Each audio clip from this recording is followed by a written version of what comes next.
मित्रांनो, तर चला तुमचं स्वागत आहे. आपण याच्या अगोदर जे स्टेनोग्राफरची जी एक्झाम होती त्याच्यासाठी आपण उच्च न्यायालयामध्ये ज्या जागा निघाल्या होत्या हायकोर्टामध्ये, मुंबई हायकोर्टामध्ये त्याच्याविषयी व्हिडिओ बनवला होता. आता आपण मुंबई हायकोर्टामधलंच पण जे पद आहे ते कोणतं आहे? वाहन चालक मित्रांनो, ड्रायव्हरची पोस्ट आहे. तर त्याच्यासाठी आपण आता स्पेसिफिक काय क्रायटेरिया असेल वगैरे ते आता बघणार आहोत. याच्यामध्ये पगार किती असणार, जागा किती असणार त्याच्यानुसार आपण बघणार आहोत.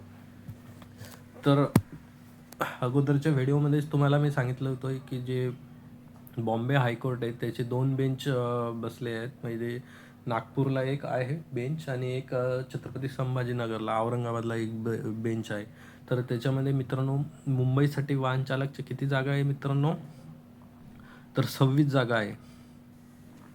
त्याच्यामध्ये निवड यादीमध्ये 26 घेतल्या जाईल आणि प्रतीक्षा यादीमध्ये एकूण पदे 7, म्हणजे 7 पदे एकूण त्यांनी प्रतीक्षा यादीमध्ये ठेवले. नागपूर खंडपीठामध्ये 5 आहे आणि औरंगाबादमध्ये 6 आहे. तर तर अशा प्रकारे पदांची संख्या आहे मित्रांनो. तर याच्यासाठी जे आहे तर काय तर पगार किती असेल मित्रांनो? S10ची याला पेमेंट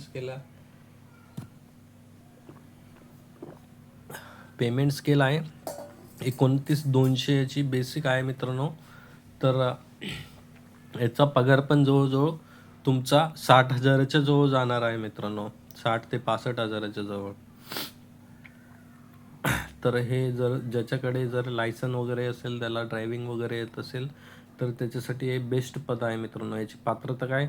उमेदवार कमीत कमी SSC 10वी किंवा तत्सम परीक्षा उत्तीर्ण असावा. म्हणजे मिनिमम त्याचं 10वी झालेलं असं.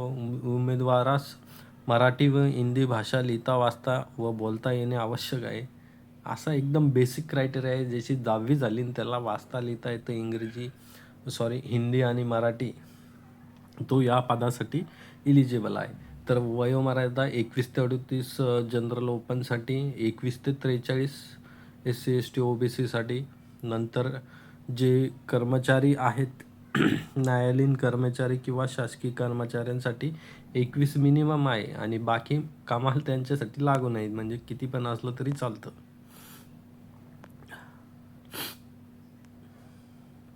आणि इथं त्यांनी दिलंय लाईट मोटर व्हेकल चालवण्याचा, म्हणजे हलके मोटर वाहन चालवण्याचा त्याच्याकडं परवाना असायला पाहिजे. म्हणजे लाईट मोटर व्हेकलचा तुमचं लायसन असायला पाहिजे मित्रांनो. तो एक क्रायटेरिया दिलेला आहे. उमेदवारास किमान 3 वर्ष हलके आणि जड मोटर वाहन चालवण्याचा अनुभव असला पाहिजे आणि एक्सपिरियन्स पण दिलाय 3 वर्षाचा असला पाहिजे तुमच्याकडे. आणि त्याचा रेकॉर्ड क्लीन पाहिजे मित्रांनो. म्हणजे तुम्ही 3 वर्ष अनुभव असाल आणि तुमचा ॲक्सिडेंट वगैरे झालेला असेल किंवा काही तुमच्या ॲक्सिडेंटमुळं काही जीवितहानी वगैरे झालेली असेल तर तसं चालणार नाही. त्याचा क्लीन रेकॉर्ड पाहिजे. कुठेही कोणत्याही पोलीस स्टेशनमध्ये त्याच्याविषयी कंप्लेंट वगैरे काहीच नाही पाहिजे मित्रांनो. त्यांच्यासाठी पण हा एक त्यांनी एक क्रायटेरिया ठेवलेला आहे. उमेदवारास मोटर वाहन देखभाल व सर्वसाधारण दुरुस्तीचे ज्ञान असणे आवश्यक आहे.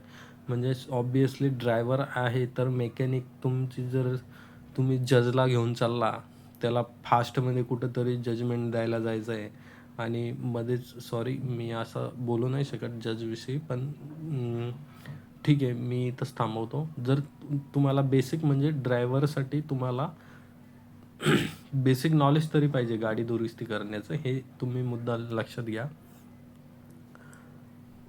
आणि त्याला उमेदवाराला संबंधित शहराची स्वाभाविक रचना माहीत पाहिजे. टॉपोग्राफी म्हणजे त्याला काय पाहिजे मित्रांनो?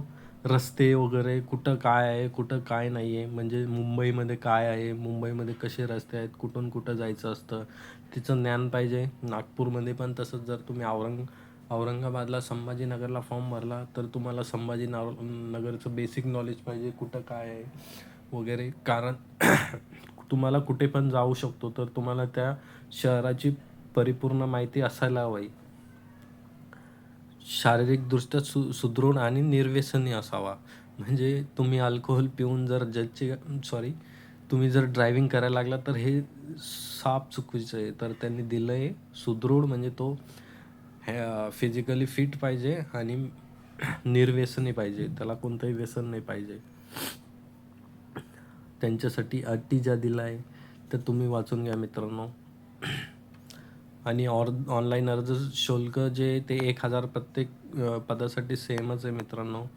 आणि अर्ज करण्याची पद्धत ऑनलाईनच आहे. आणि त्यांनी पण दिलं आहे तीच सेम क्रायटेरिया जी आपण स्टेनोग्राफरसाठी बघितली होती. 15 तारखेला तुमचे फॉर्म चालू होणार आणि ते 5 जानेवारीपर्यंत असणार.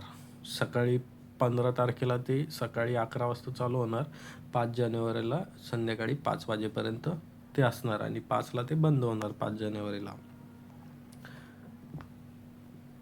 हे झालं त्याचं. आणि निवड प्रक्रिया कशी असणार तर लेखी परीक्षा असणार 20 गुणांची. उत्तीर्ण गुण किमान 7. 20 गुणांमध्ये तुम्हाला किमान 7 मिनिमम 7 मार्क तरी पडले पाहिजे. लेखी चाचणीमध्ये त्यांनी दिलं आहे सिलेबस अभ्यासक्रमच दिलेला आहे. ऑब्जेक्टिव्ह टाईप असणार आहे. वाहनांची देखभाल व किरकोळ दुरुस्ती विषयक ज्ञान त्याच्याविषयी तुम्हाला प्रश्न असेल. आणि टॉपोग्राफीमध्ये म्हणजे संबंधित जे 3 शहर आहे मुंबई, नागपूर आणि औरंगाबाद याच्याविषयी तुम्हाला थोडेफार क्वेश्चन विचारले जातील. रस्त्यांची माहिती विचारली जातील. तर याच्यामध्ये स्थळ तेच मेन स्थळं तुम्ही विचारू शकतात की आपल्या छत्रपती संभाजीनगरमध्ये बघितलं तर ते ऐतिहासिक राजधानी म्हणून ओळखल्या जाते की तिथं जी आपली अजंठा लेणी आहे म्हणजे अजंठा केव्ज आणि एलोरा म्हणजे वेरूळची लेणी आहे. एक ज्योतिर्लिंग आहे. पैठण हे एक तीर्थक्षेत्र आहे. आणि तसंच बेबिका मकबरा वगैरे आहे. खुलताबाद येथे तुम्हाला भद्रा मारुती वगैरे आणि त्याच्या शेजारी दौलताबाद किल्ला वगैरे. तर अशा प्रकारे तुम्हाला माहिती पाहिजे. आणि हायवे मला वाटतं इथं हायवेवरतीच क्वेश्चन विचारले जातील कनेक्टिव्हिटीवरती वगैरे. आणि सामान्य ज्ञानचे प्रश्न विचारले जातील. पूर्वानुभव 10 गुण म्हणजे तुम्हाला जो अनुभव असेल त्याच्यावरती पण तुमचे गुण डिपेंड राहणार आहे, त्याच्यासाठी 10 आहे. मोटार वाहन परीक्षा तुमची ड्रायव्हिंग टेस्ट होणार आणि ती RTO मार्फत होणार. त्याच्यासाठी 10 गुण. उत्तीर्ण गुण किमान 7 गुण पाहिजे. आणि तुमची मुलाखत होणार. मुलाखत म्हणजे इंटरव्ह्यूसाठी 10 गुण. निवड प्रक्रियेचे एकूण गुण किती आहे 50. उत्तीर्ण गुण किमान किती 25% म्हणजे तुम्हाला 50% गुण मिळायलाच पाहिजे. म्हणजे 50 पैकी 25 गुण मिळायलाच पाहिजे. तर हे झालं ड्रायव्हिंगसाठी. तर अशाच प्रकारे मित्रांनो आपण आता आपलं कोणतं पद राहिलं तर हे ड्रायव्हिंग झालं, स्टेनोग्राफर झालं. आता आपण क्लर्क आणि शिपाई ह्या 2 पदांवरती परत एक नवीन व्हिडिओ मी घेऊन येतो आहे. तर तो पण बघा मित्रांनो. थँक्यू.